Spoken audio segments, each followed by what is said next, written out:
our bestest friend in the whole wide world, Theodore, that cleaver ugly clown. And we're back at the Volcano Club for another fantastic Halloween party. Not this year. Nope, not this year, Theodore. No? What do you mean, no?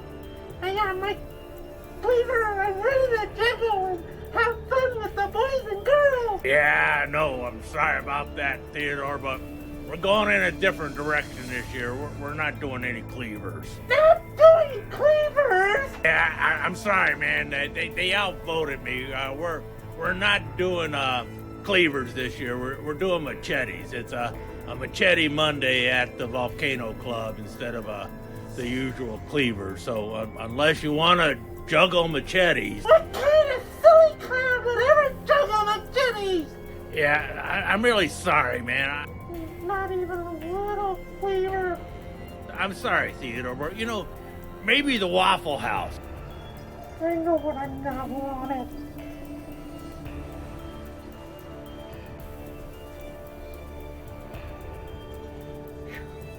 Oh man, that was a close one, man. Last year he turned around and circumcised the band while you're doing all that stuff. So get ready for a great one. We got Machete Monday. What could possibly go wrong?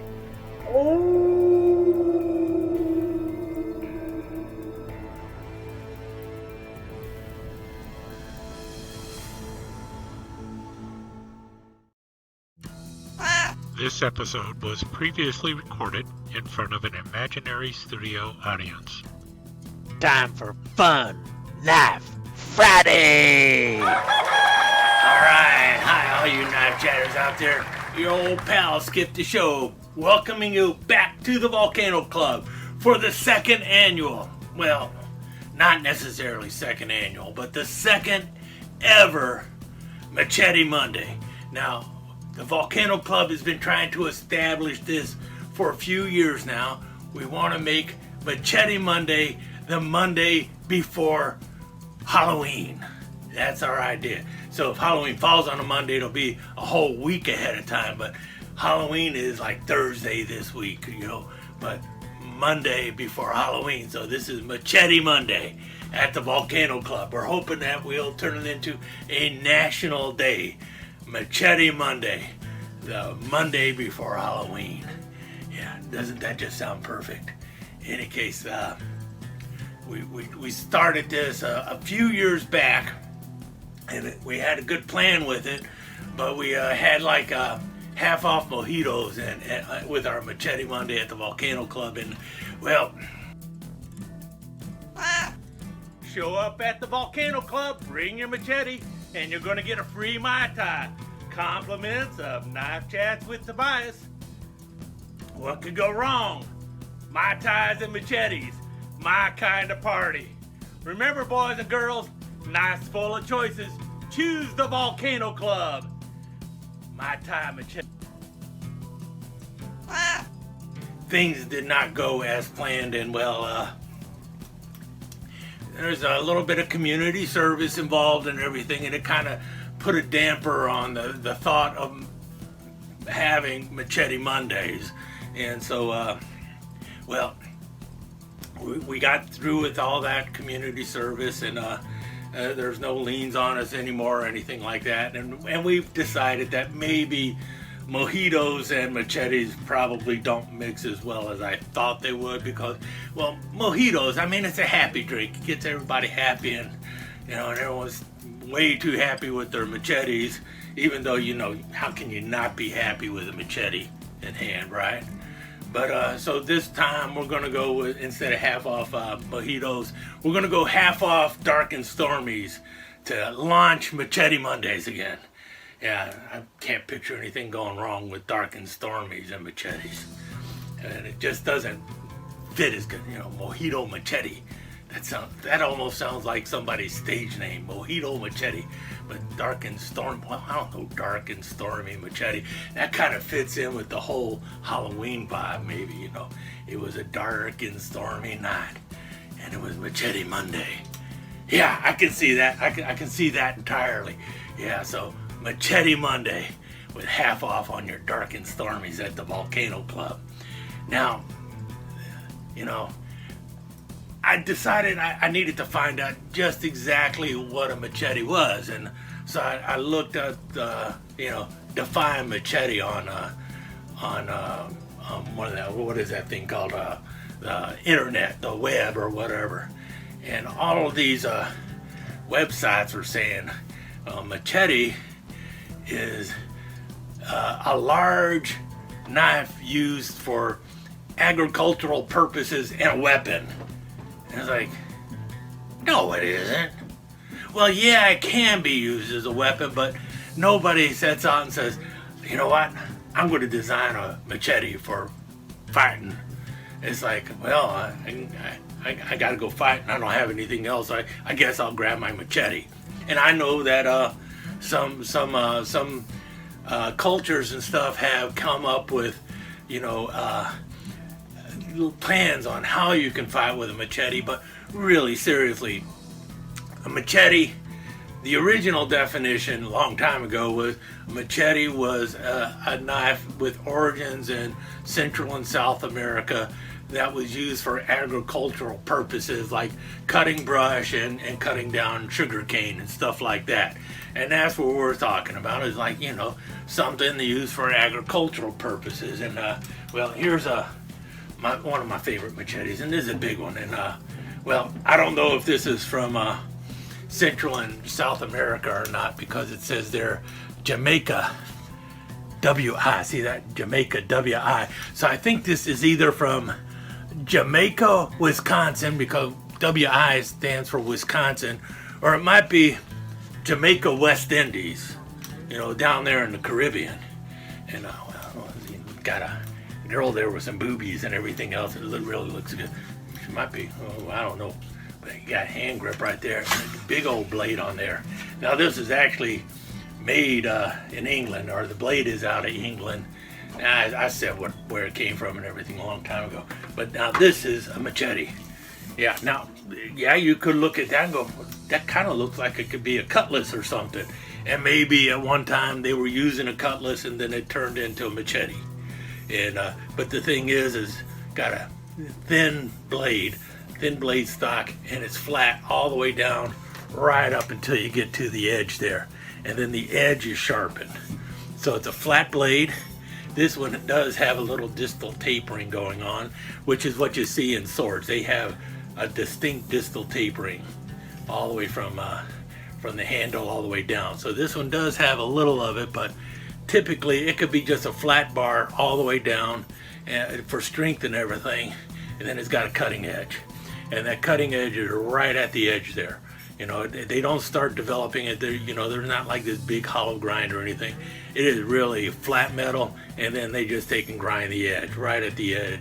And it's designed really for hacking and cutting. There is no slicing with a machete. Now, I know, the Central American guides and stuff who carry a machete and they don't have a small knife with them or anything like that. They will take and change the profile of the blade right here at the edge right here, about 4 fingers up worth, and turn that into like a little razor blade for, cutting all sorts of things. And that'll have a different edge than the rest of the blade. And the rest of the blade will be not nearly as sharp as down here. And that part of the blade is really designed for cutting and hitting stuff hard. And it might be a little dull, but it doesn't matter, because it's the brute force of the hack that's going to get through there. That's what a machete is. And machetes have a different tempering on the blade usually. It's designed for toughness, designed to absorb shock. So you can whack something and the blade ain't going to break. If the blade were tempered too hard and you hit something, and you meet major resistance, the blade will break. With a machete, and because it's a softer temper on there, it's a tougher steel because it's softer. Yeah, you can actually hit stuff hard and not worry about that blade breaking. That's a machete. And this is, to me, this is a classic machete. But maybe this isn't the kind of machete you have in You know, maybe this is a little bit too big to be swinging around in the Volcano Club, but you know, this is when I think machete. This is what I think. Now, other people might think of other things, and I do have a couple other examples here. Let's go with this one. Now, this one, a lot of people are probably familiar with it. This is the French colonial machete. It was handed out to Senegalese troops and stuff, and this is a much heavier stock blade, but it is still a pretty tough blade, and that's because it's designed for cutting heavier things than brush and stuff like this. This is really designed for cutting hardwood and other heavy brush, and you'll see that it has a bit of a different angle to the blade. It does thin, but it's got a thicker spine going on, but the blade is still really shaped for hacking. This is a hacking blade. It isn't really a slicing blade, and when it comes down to getting an edge on it, this blade, even though it is kind of tapering a bit, it's still pretty thick behind the edge there. When you get down there, it's still a very thick blade, and that's what you see with a machete. And then at the very edge, they put a grind down on there, and that's you know, a heavy use machete for harder substances. You could cut through a coconut with this one, no problem, probably, because it's a good tough blade, good chopper. And I do know that the French colonial troops did end up taking this into combat, so they could use it as a weapon, but it was originally designed as something to use for clearing fields and for chopping wood and everything else. So it was originally originally designed as an agricultural tool, not as a weapon. But then it's like, well, they don't have anything else. Use your coop and you know, use that as a weapon too. And then they learn drills and stuff like that with it and all that other stuff. And there's another thing that this one's kind of hard. I don't know if this is really a machete or not. We'll just call this next one a hybrid machete. I think everyone already knows what I'm thinking about. And that's right here. And that's the kukri. Now the kukri, I wouldn't consider it truly a machete, but this one here is called a farmer's kukri. Big old blade. It's only about 9 inches long or so it's kind of short for a machete. Most people say a machete's got a blade that's like over 14 inches or over 12 inches or something like that. It's usually a bigger blade, and well, you can look here. Not nearly as big a blade, so you're not going to be able to chop down as much. But if you're clearing a field or something and getting beets out of the ground or something like that, this is going to work pretty well. And it's got that curved blade, so you can really cut and swoop. And well, obviously if you can cut and swoop to cut like a pineapple or something like that out of the ground, or lift a head of lettuce out of the ground, you could also lift a head off of somebody's shoulders, you know, head and shoulders. yeah, this will cure your dandruff as well as clean your field, I guess. And it's most associated, at least in Western civilization, you know, among Americans and British and stuff, with the Gurkhas, because the Gurkhas carried one of these and they used it as a weapon. So you can see how it folds into it. And a lot of weapons, a lot of that has happened with a lot of knives. Let me just put it that way. There's a lot of, actually, how can I put it? There's a lot of agricultural tools that have become weapons. And well, think about it. You've seen Frankenstein and all those other horror movies. What happens when the crowd gets together and they're going to go and storm the castle and get rid of the monster and everything?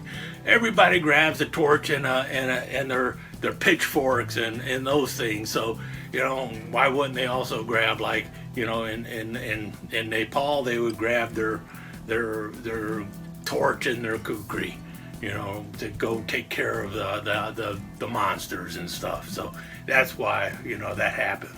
Oh, and the kukri was in that movie with Dracula. And also in Bram Stoker's book Dracula, because you gotta kill the vampire. He gets a big old Texas Bowie knife shoved through his heart, and they take his head off with a kukri. That's how he dies in the book. Is none of this little wooden stake or any stuff like that. Yeah, he gets his head taken off with a kukri. You know, I don't know if Bela Lugosi would have stood for that. Well, if he gets his head lopped off, he ain't gonna stand for anything when you think about it. Anyway, this is kind of like a hybrid, but for sake of Machete Monday at the Volcano Club, yeah, we'll even take a kukri in the Machete family. We'll say that. If nothing else, it's a hybrid. It can be accounted. We can count this as a kukri as a machete too.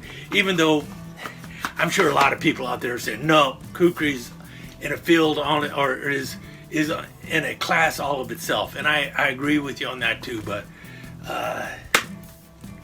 it's a distant cousin to the machete, and it can do a lot of stuff that a machete can do. Then I got another one here. Here's one.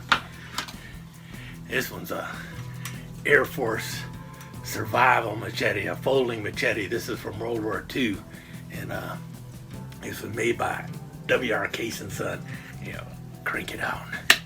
And you got a machete blade there, and this is a bolo style blade. See that? It's got a round in there like a Jimmy Durante's nose, and all the young folks out there are going, "Who's the hell is Jimmy Durante?"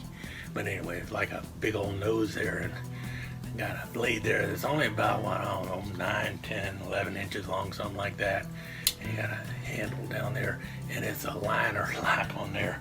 And this is the cover for the blade, so you don't want to lose that. But Air Force folding machete, Army Air Force folding machete. The Navy also used this. This was issued to pilots and crews in the Pacific during World War II. And big strong liner lock there.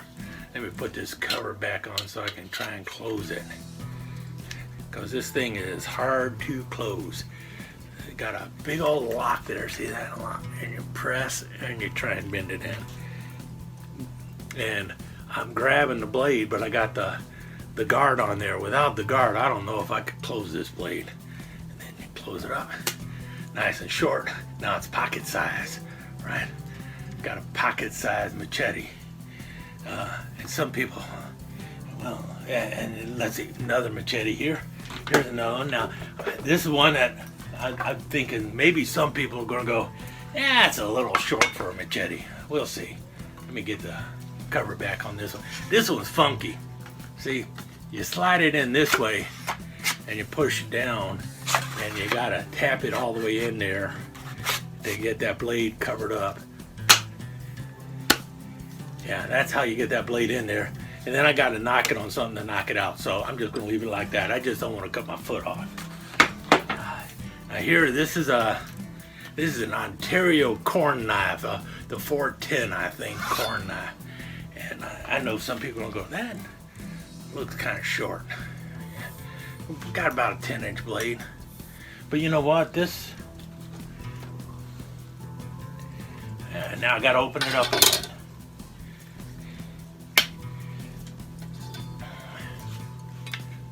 Blade length is actually longer than the folding machete, and this folding machete actually they made one of these also, but this is like an emergency machete, so maybe that's why they get away with having such short blade. But this one here is a little longer than that.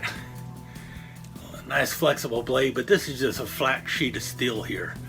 And here's the deal. If somebody's going to say, no, that's too small to be a machete, then I'm going to say, wait a minute. Everybody goes around saying this is a Bowie knife because it's got a clip blade. So if you can call this a Bowie knife, I can call this a machete.